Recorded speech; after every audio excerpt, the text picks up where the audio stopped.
semak, kemudian cukup rusak berat digerogoti alam, dan ternyata pada waktu itu juga dirusak oleh para penebang liar yang menyeret balok-balok kayu. Dan berikutnya masih ada lagi dinamika.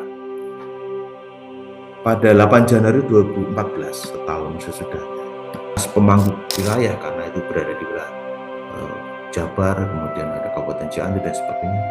Juga masyarakat, kalau tadi dikatakan Mas Yadi, perlu pendekatan.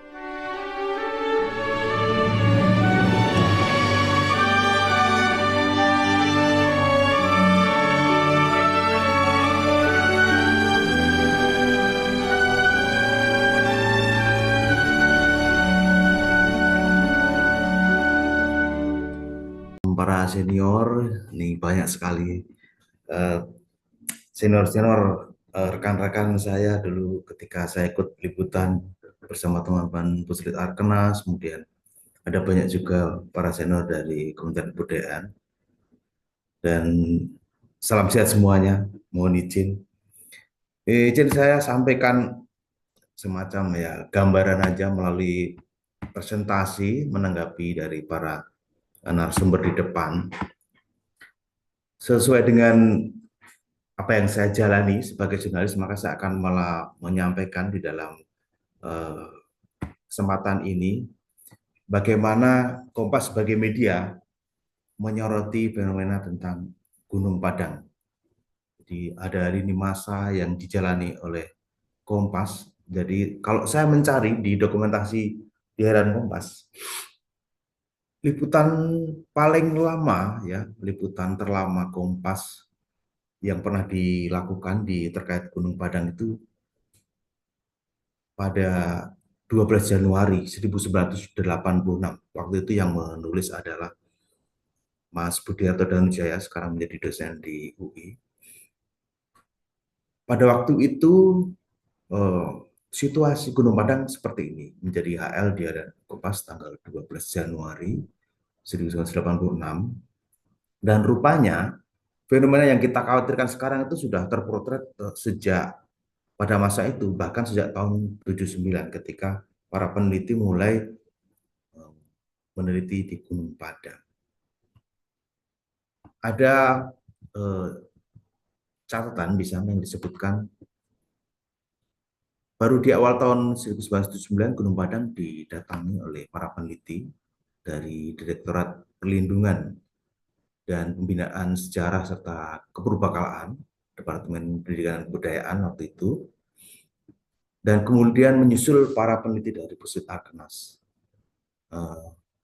Dan kalau waktu itu teman-teman senior Kompas menulisnya memang masuk melalui cerita mitos yang ada Prabu Siliwangi yang membangun istana di sana tapi gagal, kemudian batu-batunya berserakan, itu sebagai prolog aja, dan kemudian masuk kepada situasi di Gunung Padang, di mana situasinya setengah terkubur semak, kemudian cukup rusak berat digerogoti alam, dan ternyata pada waktu itu juga dirusak oleh para penebang liar yang menyeret balok-balok kayu. Karena dulu banyak, kalau diceritakan di tulisan itu, banyak sekali tegakan-tegakan kayu besar di Gunung Padang yang kemudian ditebang dan kemudian diseret, dan ya mau tidak mau pasti akan membuat tegakan-tegakan kayu, tegakan-tegakan batu di sana artinya tidak seperti sebelumnya, rusak. Lalu berikutnya ada juga fenomena tentang longsoran dan kikisan air yang menjadi musuh utama dari situs Gunung Padang. Ada juga jamur yang sekarang kita juga bisa lihat, kerak, lumut, ya. Kemudian masyarakat sekitar situs waktu itu yang belum dibebaskan tanahnya terbiasa mengolah lahan pada hujan di sekitar kompleks. Kemudian pohon-pohon pelindung dan pengikat tanah lebih di tebing bukit, belum ada penanaman baru. Seperti tadi dikatakan Pak Marsis, perlu ada upaya untuk menanam tanaman pelindung agar tidak mudah longsor di setiap sisinya. Dan itu juga sudah menjadi perhatian pada masa itu. Waktu itu almarhum Prof. Mundarjito kemudian mengatakan di dalam tulisan, alangkah bijaksananya, betapa bijaksananya kalau Ditlin Binjarah dan Puslit Arkenas itu memadu kerjasama, baik dalam penelitian arkeologi, penelitian penataan situs, dan kemudian nantinya penanganan bangunan di sana atau struktur bangunan di sana.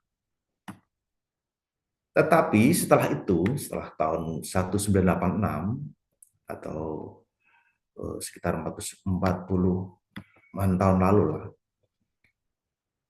setelah itu 3 dekade berikutnya, situasi Gunung Padang ternyata tidak membaik juga. Kalau menurut dokumentasi yang kami lakukan pada tanggal 23 Januari 2009, situs megalitik Gunung Padang itu makin terbengkalai. Ada banyak sekali vandalisme di sana, banyak dicoret-coret, kemudian letak-letak batunya semakin tidak beraturan. Dan ya kalau kita lihat ini di fotonya, siapapun bisa berlari-lari, bermain di situs itu dan ya menaiki apapun yang ada di sana. Jadi kondisinya semakin memprihatinkan.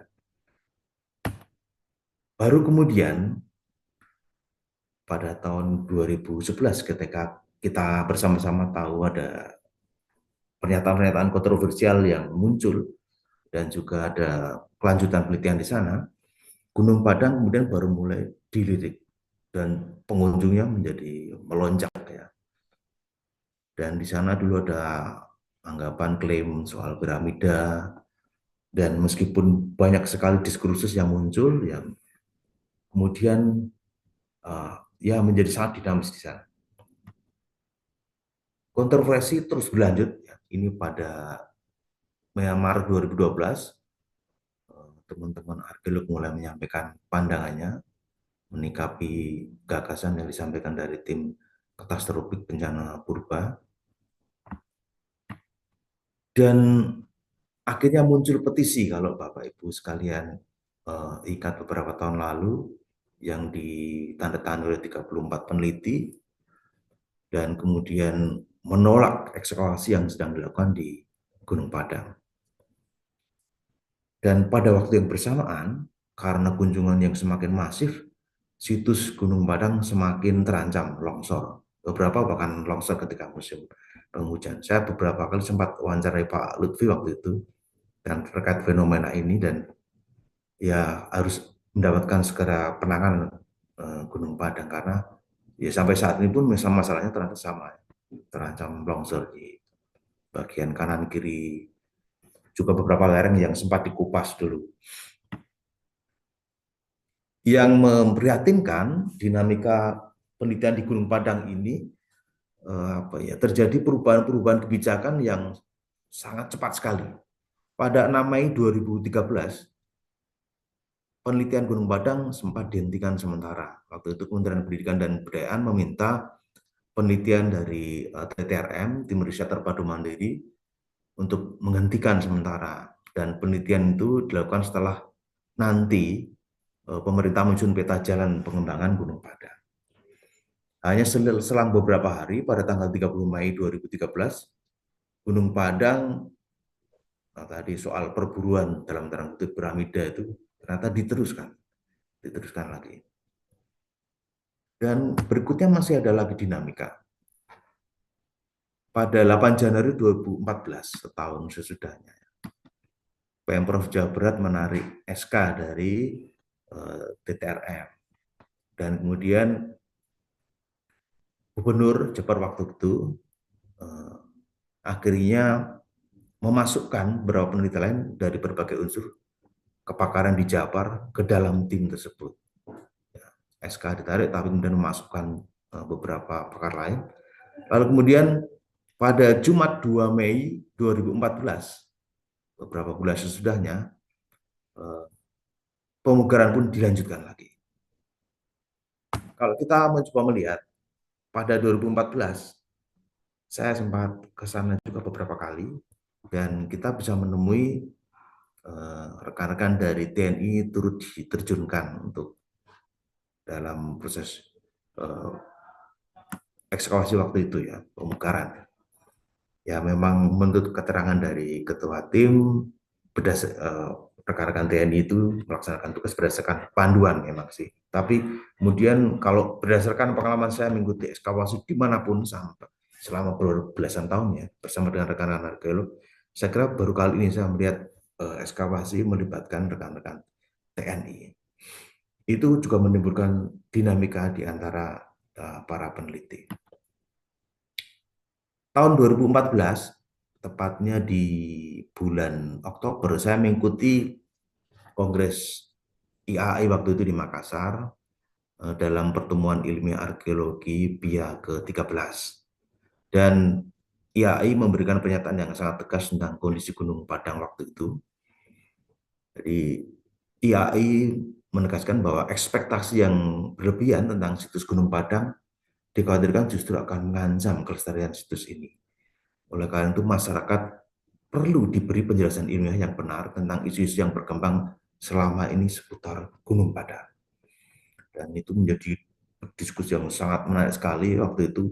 Sesi diskusi mulai dari jam 19, jam 7 malam sampai dengan tengah malam ya. Sehari sesudahnya IAI menyampaikan pernyataan sikap ya di dalam PIA ke-13 atau Kongres IAI tahun 2014 itu. Dalam forum ilmiah arkeologi tertinggi di Indonesia itu, pernyataan yang disampaikan IAI adalah IAI menilai proses penggalian situs Gunung Padang oleh TTRM pada waktu itu tidak berwawasan pelestarian karena dilakukan dengan metode dan orang yang tidak tepat. Dan akibatnya data sejarah Gunung Padang rusak dan tidak bisa dikembalikan seperti semula. Itu pernyataan yang disampaikan IAI pada waktu itu dan saya sampai menunggu sampai larut malam, kemudian menulis itu agar menjadi jawaban dari pemberitaan sebelumnya tentang ekspektasi yang berlebihan dan akhirnya ada sikap yang konkret dari IAI pada waktu itu. Kemudian kalau melihat dari rangkaian panjang bagaimana kita bersama menyikapi Gunung Padang, kita bisa melihat bagaimana tadi di lini masa pemberitaan terutama di Kompas ya, rupanya penanggung jawab ataupun tim atau apapun lah yang di pekerjaan di Gunung Padang itu berubah-ubah. Dan siapa yang sebenarnya harus bertanggung jawab, mulai dari pertama pada tahun 79 ada Ditlin Bincara dan Pusit Arkenas yang bersama-sama meneliti di sana. Kemudian tahun 2011 ada tim peneliti bencana katastrofik Purba yang ikut melakukan ekskavasi meskipun katanya di dekat situ aja, tapi ya tetap yang di ekskavasi juga kawasan Gunung Padang juga ya, bahkan di Pur juga. Kemudian tim terpadu riset mandiri tahun 2011. Lalu ada tim nasional penelitian dan pengelolaan situs Gunung Padang yang pada waktu itu dibentuk pada waktu itu pimpinannya Pak Ari Widi ya di direktoratnya. Kemudian itu untuk menengahi antara perdebatan antara TTRM dengan teman-teman arkeolog lainnya. Dan kemudian tahun ini dibentuk lagi, tahun kemarin, tahun 2025, tim kajian dan pemekaran situs Gunung Padang. Ini rangkaian panjang yang terjadi selama puluhan tahun sejak Gunung Padang mulai diteliti. Dan sampai kapan kita akan terus membentuk tim baru ya di Gunung Padang. Dengan segala kontroversinya, dengan segala dinamikanya, dan faktanya kita tahu bersama bahwa kerusakan situs ini di depan mata dan bahkan sudah menjadi keperhatian sejak tahun 79 silam. Tadi Pak Prof. Mundarjito juga menyoroti hal tersebut. Dan kalau melihat dari rangkaian panjang tadi, rupanya sinergi lintas disiplin ilmu, lalu lintas pemangku wilayah, karena itu berada di wilayah Jabar, kemudian ada Kabupaten Cianjur dan sebagainya. Juga masyarakat, kalau tadi dikatakan Mas Yadi, perlu pendekatan sosial itu menurut saya sangat tepat sekali karena kita bagaimanapun melakukan penelitian dan pemugaran ataupun penataan tadi kalau misalnya Pak Marsis tadi, kita tidak di ruang dan waktu yang kosong, kita berada di sekitar masyarakat. Dan apalah artinya kalau penelitian itu tidak akan membumi ke masyarakat. Yang sudah dilakukan oleh Puslit Arnas beberapa waktu lalu tentang rumah peradaban, bagaimana membumikan karya-karya penelitian itu perlu kita lakukan bersama, karena ya bagaimanapun semuanya hasilnya kan untuk masyarakatnya. Lalu dengan semangat sinergi ya, sinergi bersama lintas disiplin ilmu, lintas pemangku wilayah dan masyarakat dengan berlandaskan semangat konservasi itu menjadi sebuah urgensi penyelamatan situs Gunung Padang. Dan dengan semangat ini perbedaan pendapat dalam upaya penelitian dan pemugaran atau tadi penataan kalau istilahnya Pak Marses, Gunung Padang semestinya menjadi lebih produktif ya. Tapi memang sinergi ini harus benar-benar menjadi kesepakatan bersama ya. Sehingga ke depan kita tidak lagi nanti berganti tim apa lagi, tim apa lagi, tim apa lagi, dan ya akhirnya kita melakukan sesuatu yang sporadis kalau kita melihat dari peta tadi. Dan pernyataan almarhum Prof. Mundarjito terkait Gunung Padang pada 40 tahun silam rupanya masih relevan hingga kini, bagaimana kita perlu menghadapi kondisi di Gunung Padang dengan memadu kerjasama lintas disiplin ilmu, juga dengan Pemda setempat, dengan masyarakat, dan diharapkan nanti kita bisa memiliki narasi bersama yang dihasilkan dari kerja lintas disiplin ilmu dan lintas pemangku kepentingan serta masyarakat tadi menjadi milik kita bersama. Dan harapannya nanti tidak lagi ada kontroversi ke depan, tidak lagi, ya diskusi itu selalu ada ya, tetapi kalau kita terus berperang saya kira juga menjadi tidak produktif lagi.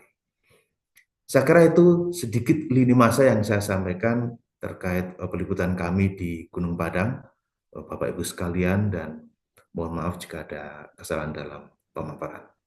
Mari silakan bisa dilanjutkan di diskusi. Silakan.